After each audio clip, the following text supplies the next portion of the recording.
每日你餐桌上嘅好多嘢，睇落普通，但可能正悄悄偷走你嘅骨頭，令你嘅骨骼健康面臨巨大威脅。你可能從來冇意識到，原來我哋體內嘅骨骼平衡，隱藏住一個驚人嘅秘密，而呢個秘密就係一種經常被忽略嘅微量營養素——磷。我哋體內嘅鈣磷比例至關重要，當磷攝取過多，或者鈣質不足嘅時候，身體為咗維持血液中鈣質水平，副甲狀腺素就會飆升。佢會好似無情嘅債主，由你骨頭度搶走鈣質，導致骨質密度下降，最終引發骨質流失。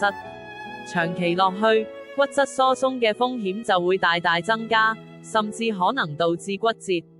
從日常飲食習慣嘅微小改變，到身體內部微觀平衡嘅維持，每個細節都對你健康影響深遠。